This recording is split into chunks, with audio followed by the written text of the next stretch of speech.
Hello friends, என்னோட பேர் Hemamalini. Welcome to Malini's Dhaba. இன்றைக்கி நம்ம சேனலில் குழந்தைங்கள்லேருந்து பெரியவங்க வரைக்கும் விரும்பி சாப்பிடக்கூடிய உருளைக்கிழங்கு வறுவல் எப்படி செய்கிறதுனா பார்க்க போகிறோம்.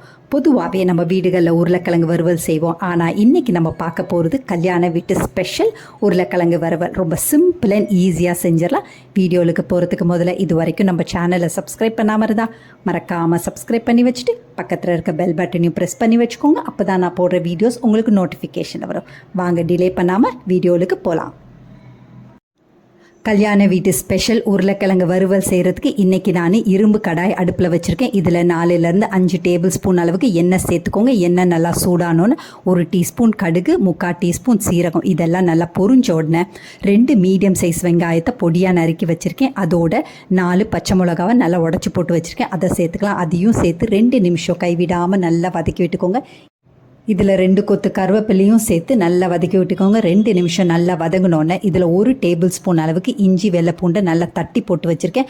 அதை இப்போ சேர்த்துக்கலாம். அதோட 1/4 டீஸ்பூன் அளவுக்கு பெருங்காயத்தூள் சேர்த்துக்கோங்க. அதையும் சேர்த்து நல்லா வதக்கி விட்டுக்கோங்க. வெங்காயம் இஞ்சி வெள்ளை பூண்டு நல்லா வதங்குறதுக்காக இதில் 1 டீஸ்பூன் அளவுக்கு உப்பு சேர்த்துக்கோங்க. உப்பையும் சேர்த்து நல்லா வதக்கி விட்டுக்கோங்க. வெங்காயம் இஞ்சி வெள்ளை பூண்டோட பச்சை நிறம் போகணும். அதே நேரத்தில் வெங்காயத்தோட நிறமும் நல்லா மாறணும். அந்தளவுக்கு நல்லா வதங்கினோன்னே இதில் 2 மீடியம் சைஸ் தக்காளியை நல்லா பொடியாக நறுக்கி வச்சுருக்கேன். அதையும் சேர்த்து நல்லா வதக்கி விட்டுக்கோங்க. மீடியம் ஃப்ளேமில் வச்சு தக்காளியை நல்லா வதக்கி விட்டுக்கோங்க. 2-3 நிமிஷத்துக்கு பிறகு பார்த்தீங்கன்னா தக்காளி இந்த அளவுக்கு நல்லா குழஞ்சி வெந்திருக்கும். அதுக்கு பிறகு மசாலா பொருட்கள் சேர்த்துக்கலாம். இதில் 1/4 டீஸ்பூன் மஞ்சத்தூள், 1.25 1/2 டீஸ்பூன் அளவுக்கு மிளகாய்த்தூள் சேர்த்துக்கோங்க. 1 டீஸ்பூன் அளவுக்கு காஷ்மீரி மிளகாய்த்தூள் கலருக்காக சேர்க்குறது. 1 டீஸ்பூன் அளவுக்கு மல்லித்தூள் சேர்த்துக்கோங்க. மசாலா பொருட்கள்லாம் சேர்த்த பிறகு ஃப்ளேமை மீடியம் டு லோவில் வச்சு 2-3 நிமிஷம் கைவிடாமல் நல்லா வதக்கி விட்டுக்கோங்க. நம்ம ஊற்றின எண்ணெய் தக்காளியோட சாறுலேயே இந்த மசாலாலாம் நல்லா வெந்து வரும். அந்த அளவுக்கு நல்லா வதங்கின பிறகு இதில் 1/2 கப்லேருந்து 3/4 கப் அளவுக்கு தண்ணி சேர்த்துக்கோங்க. தண்ணியும் சேர்த்து நல்லா கலந்து விட்டுக்கோங்க. இப்போ காரம் உப்பெல்லாம் செக் பண்ணிக்கலாம். நம்ம ஏற்கனவே 1 டீஸ்பூன் அளவுக்கு வெங்காயம் வதங்குறதுக்காக உப்பு சேர்த்தோம். இப்போ தேவையான அளவு உப்பு சேர்த்துக்கோங்க. உப்பையும் சேர்த்து நல்லா கலந்து விட்டுக்கோங்க. கலந்து விட்டுட்டு மூடியை போட்டு 4லேருந்து 5 நிமிஷம் மீடியம் டு லோ ஃப்ளேமில் நல்லா வேகட்டும். எண்ணெயெல்லாம் நல்லா பிரிஞ்சு வர வரைக்கும் நல்லா வேகட்டும். இப்போ பாருங்கள் நல்லா தலன்னு கொதிக்குது. எண்ணெயும் நல்லா பிரிஞ்சு வந்திருக்கு. இப்போ நல்லா கலந்து விட்டுக்கோங்க. 1/2 கிலோ அளவுக்கு உருளைக்கிழங்க ப்ரெஷர் குக்கரில் சேர்த்து உப்பையும் சேர்த்து 1 விசில் வர வரைக்கும் வேக வச்சு தோலெல்லாம் உரித்து சின்ன சின்ன துண்டுகளாக வெட்டி வச்சுருக்கேன். அந்த உருளைக்கிழங்க இப்போ சேர்த்துக்கலாம். உருளைக்கிழங்கையும் சேர்த்துட்டு கைவிடாமல் 2 நிமிஷம் நல்லா பெரட்டி விட்டுக்கோங்க. மசாலாலாம் உருளைக்கிழங்க படுற மாதிரி நல்லா பெரட்டி விட்டுக்கோங்க.